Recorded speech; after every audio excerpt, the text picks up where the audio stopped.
Welcome to this week's edition of It is Chaile Time. So, what are we looking at this week? Poor performance procedures, misconduct procedures, the misconception around the two. Employees still believing that an employer should follow some kind of process, goodness knows what process, before you actually follow the process, whatever that means.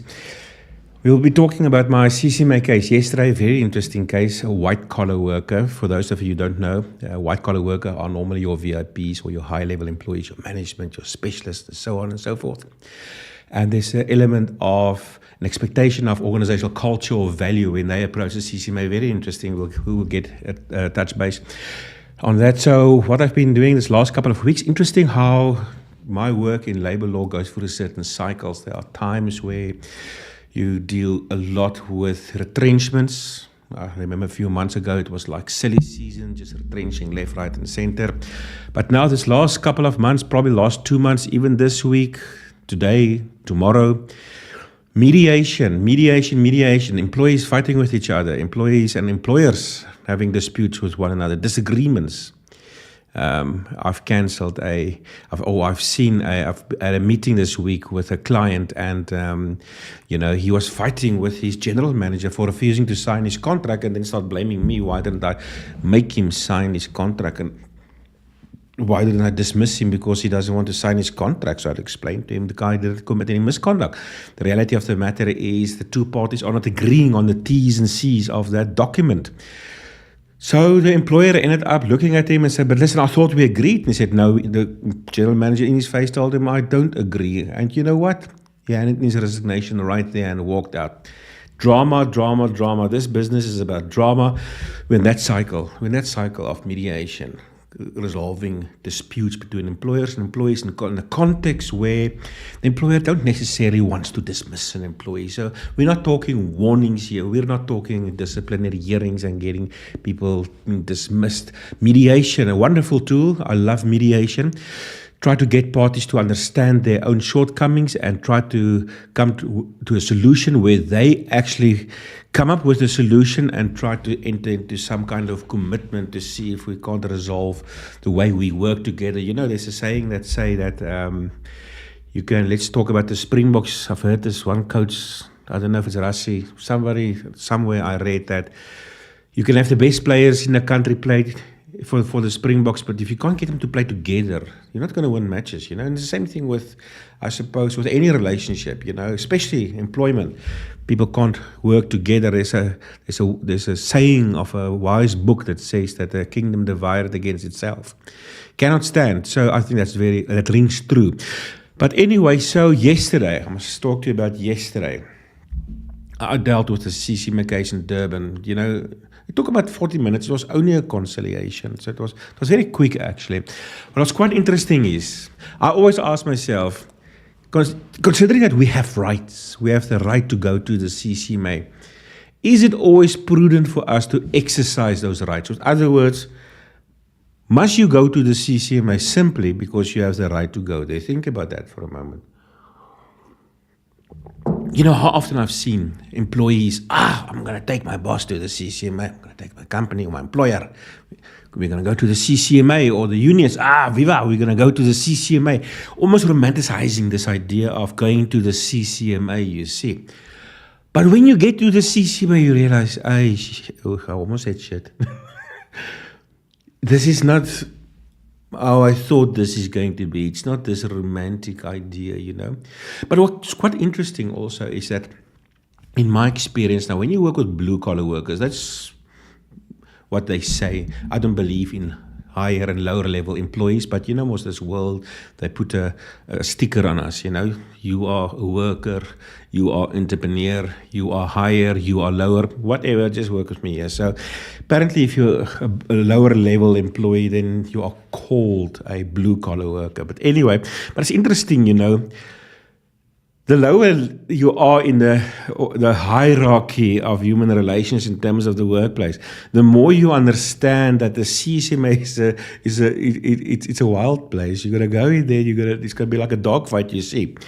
But interesting is the higher you are in the hierarchy when you become a white collar worker, especially if you work for this company. This company, can't give names, of course not. It's one of those global companies, fantastic company, organizational culture, beautiful. Values, and this is the thing. Now you work for the company for many years, 20 odd years, and you've been treated with respect and dignity, and it's always been so great. I mean, the employee's salary is 99,000 rand a month. That environment I'm talking about, it is just awesome. It is just great.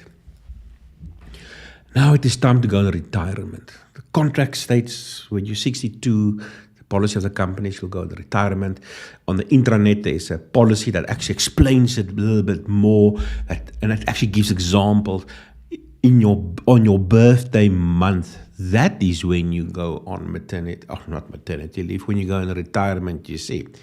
Anyway, so here we are, our unfair discrimination dispute, because, he wants to retire end of the year, but in terms of the policy, he must now retire end of this month, end of July 2025.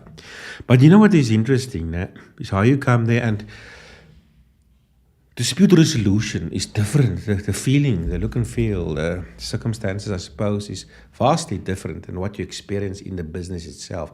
In the business, you have always the shoulder of HR to cry on, and they always have like a napkin ready just to wipe off the snotty nose and so. But when it comes to arbitration, now they had to deal with Mr. Nell. It wasn't HR manager. And I always say this. Your company can have the best organizational culture in the world. They can be the most value-driven organization in the world. But when it comes to CCMA, there's no values. There's no organizational culture. So if you're an employee, you're romanticizing, I'm going to take my employer to the CCMA. By all means do so. But just know what to expect. Just know what you're going to walk yourself into. Yesterday, Mr. White-collar worker, I looked him straight into his eyes and said, Sunshine, here's your contract. It says 62. Here's the policy of the internet, which you admitted to that you have access to.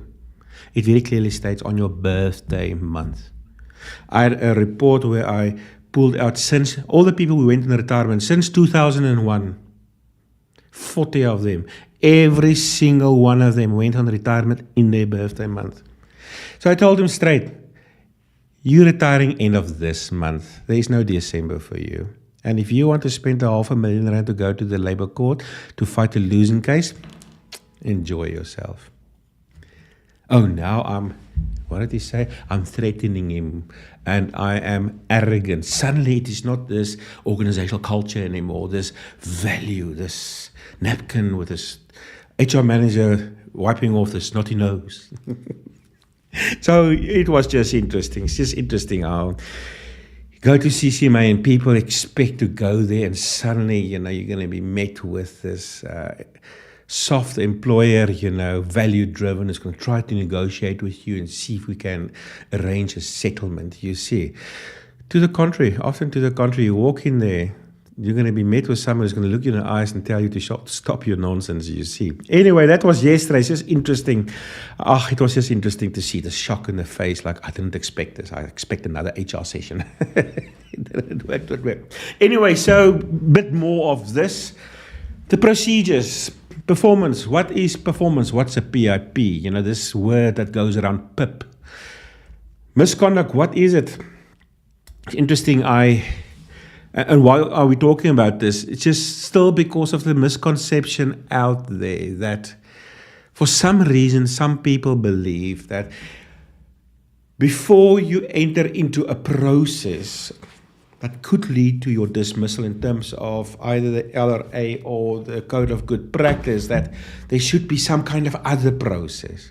It's interesting how often I recently start getting to deal with this. We are in a disciplinary inquiry and the employees are objecting that there was no pre-inquiry before this inquiry. And I'm like, and I'm smoking, like, what the hell do you mean? And then it comes out that, some employees, they are of the view that before you follow a Schedule 8 subsection 4 disciplinary process for misconduct, that you need to follow some kind of other inquiry or investigation first. And interesting also for performance. Yes, this company, I'm just going to touch base on this quickly. Interesting. This employee was put in a PIP. They call it a performance improvement plan. So what happens here is some employees, they don't always perform, or they don't perform in terms of the requirement as provided for in terms of their key performance indicators, their KPIs. Then employers will typically, or some employers will put you in a PIP process. The idea really is to see if we can, or the employer can try to improve your performance. But it's interesting, this employee was sent this letter, so I'm not going to go through the whole letter, but just touch base on some key principles. So this employee had not been performing for a while. Apparently, they sent him a letter just to say, listen, we're going to start a formal PIP process. The idea behind the PIP process, really, it's just for you to come up to standard. It's typically like a non-threatening process. But anyway, the response, immediately taking out his guns and start shooting at the company. I am writing in response to the performance improvement plan, the PIP plan presented to me on the 19th of June. I would like to formally raise my concern and request clarity regarding the grounds on which this PIP has been issued. The reasons shared during the meeting came as a surprise to me. I believe they warrant further discussion and explanation before such a significant step is taken. And this is the best part. It's amazing how employees who are threatened because they're not performing, how suddenly they become lawyers. I call them Google lawyers or AI lawyers. Suddenly they know the law. Now we're referencing the law. As outlined in the Labour Relations Act, Somma 66 of 95 nogal, specifically Schedule 8 Code of Good Practice on Dismissal, performance-related concerns must be addressed through fair procedure. This includes giving employees clear guidance and an opportunity to improve and appropriate support before formal performance measures are instituted. Then he goes on with a whole lot of issues. And one of the key issues are lack of prior constructive feedback or collaboration. Now he starts interpreting Schedule 8. According to Schedule 8 of the LRA, employers are expected to engage employees in a supportive, corrective process that gives a reasonable opportunity to improve before formal performance action is taken. This process was not followed in my case. Now, first of all, a misinterpretation here. Schedule 8 actually does not say you must be provided an opportunity to improve before formal performance action is taken. But what's interesting is this whole process that he's saying, that applies to Schedule 8 in terms of an employer and engaging an employee in a supportive, corrective process. That is the process. That's the whole point. So what is he talking about? He's talking about some kind of magical process before the process. You see, Schedule 8, subsection 9 deals with the process for poor performance. This is the process. So let me just read it to you. Very short, okay? Guidelines in cases of dismissal for poor performance, okay? This is the process. Not some kind of other pre-investigation or whatever the case may be. Nothing wrong if you have if you have 10 pre-investigations. Nothing wrong with that. I'm just saying this is the law, okay? Any person determining whether dismissal for poor work performance is unfair should consider A, whether or not the employee failed to meet a performance standard. PIP. That's the process. The PIP process. That's where they're going to explain to you the performance standards that you are failing to achieve. B, if the employee did not meet the required performance standard, whether or not the employee was aware or could reasonably be expected to have been aware of the required performance standard. In the PIP process, they're going to make sure you understand the performance, the KPIs. The employee was given a fair opportunity to meet the required performance standards. Part of the PIP process, we're going to agree. How long time do you need? Dismissal was an appropriate sanction for not meeting the required performance standard. That's if it leads to dismissal.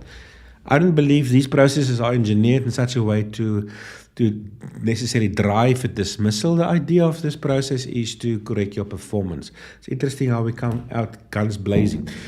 He continues, sure. Concerns of constructive dismissal. He already got resignation in his mind. The abrupt and subjective way this PIP has been introduced raised a concern regarding constructive dismissal as defined under Section 186, subsection 1E. A beautiful lawyer, Suddenly. of the Labour Relations Act 66 of 95, which states dismissal means that an employee terminated a contract of employment with or without notice because the employer made continued employment intolerable for the employee. It's interesting how a discussion about your performance suddenly makes the employment relationship intolerable. Just amazing. It's interesting. I had a similar case. I did a hearing at the company last week, and very similar. This employee was grossly disrespectful towards his manager. And that was sort of common cause, you know. He banged his fist on her desk and shouted at her. You know, she didn't actually do anything wrong whatsoever. It was just completely unacceptable. And the company had an interview with him, and eventually he received a final written warning for his misconduct. But then he appealed it, and I was called to chair this appeal inquiry, if you want to call it that way, to deal with whether the final written warning issued him was fair or not. And you know what his defense was? There was not a Schedule 8.4 process before they issued him the warning. And you know what's interesting is one of those Google lawyers again, he actually read Schedule 8. Let me go here. He actually read the heading. You know, as a chairperson, you know, sometimes you want to laugh, but you can't, most. No, you can't really laugh, but inside you're like, he read, Mr. Chairperson, the employer should have followed the following process. Let me read. Schedule 8, Code of Good Practice, dismissal.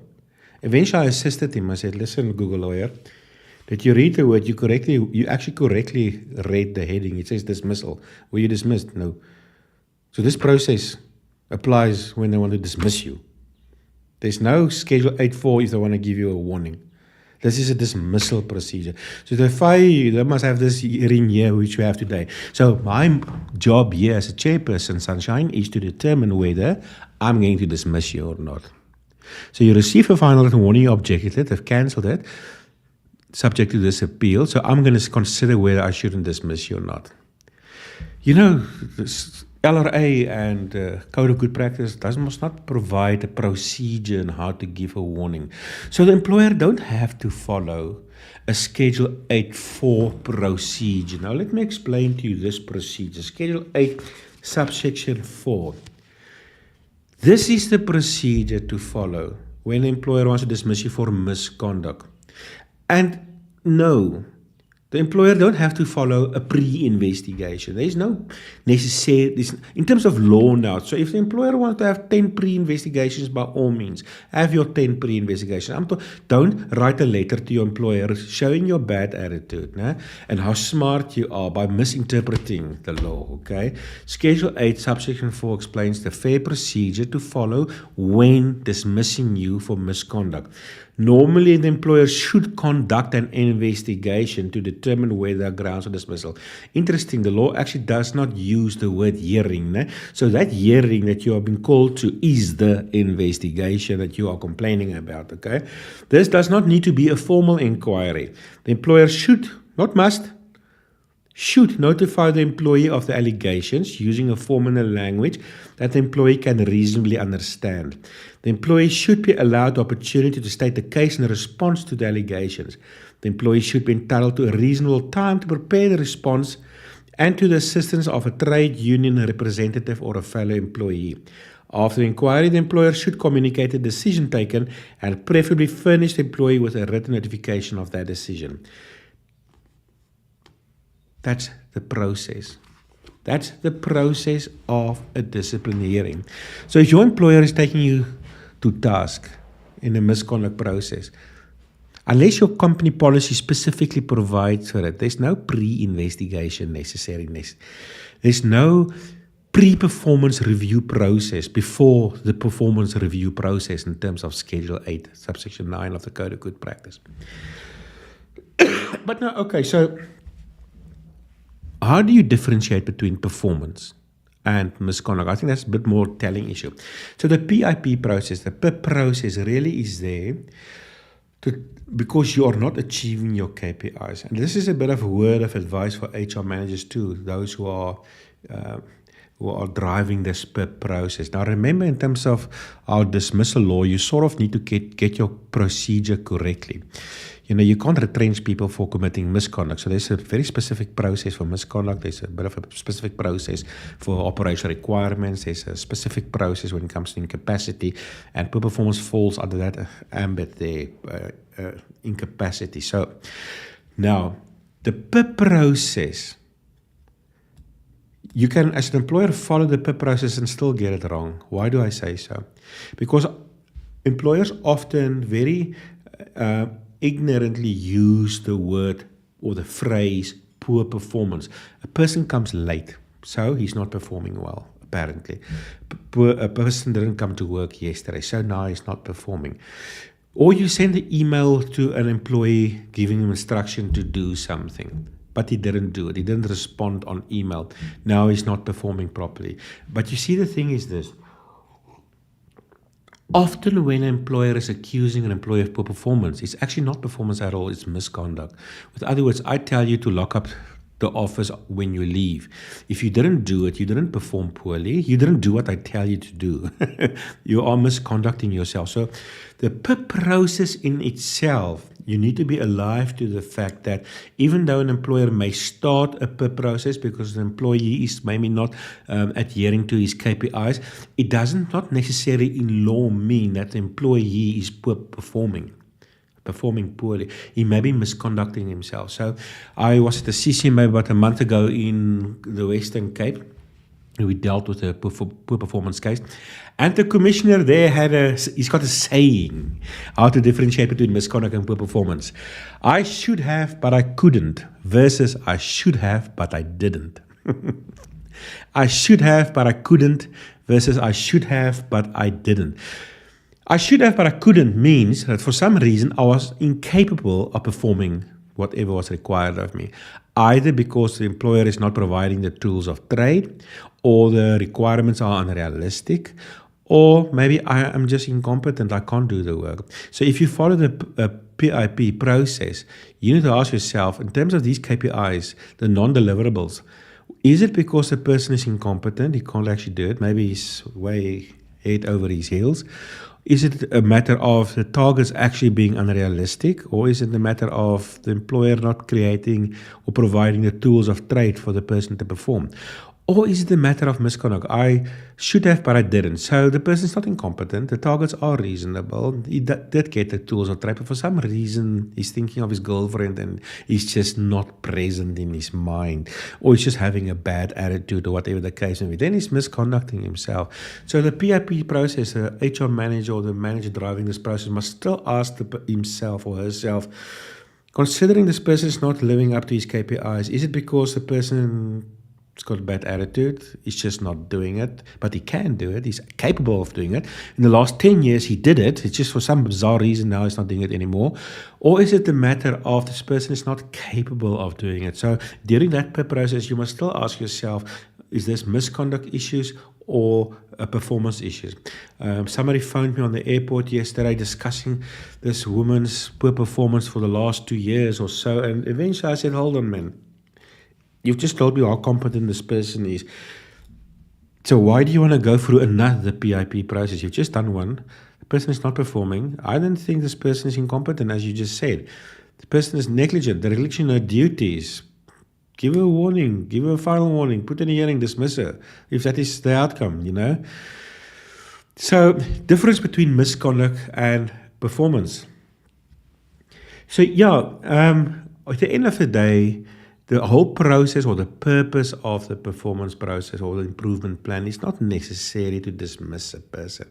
It's there to correct a person's behavior. So I'm surprised at how often people will take out their guns and start come guns blazing and want to shoot back at the employer just because they want to enter a discussion with your performance. So that is for this week. Don't forget job review. Any questions or comments, you're welcome to leave it there at the bottom in the comment section. And also don't forget, if you go to the bottom, there at the description, there's that little word that says more. Click on it.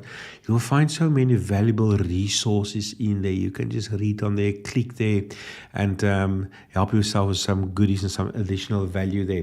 So I hope you've enjoyed it and learned something. There's a difference between misconduct and poor performance. And if your employer is calling you to a hearing or to a per process, in terms of don't try to be smart and misquote the law. It's actually quite embarrassing because you don't understand the law. This sunshine here is completely misquoting and misrepresenting the law. The other Rambo who read the heading and he's actually misplaced the procedure here. He got it completely wrong, but now, we're an AI lawyer. Just by the way, before we go, I saw on News 24 this morning, there's even more lawyers, real lawyers, in trouble now because when they do their labor court cases, they are more and more depending on ChatGPT and AI to find case laws for them. And then they start referring to case laws in actual litigation, which doesn't exist. They're getting in trouble.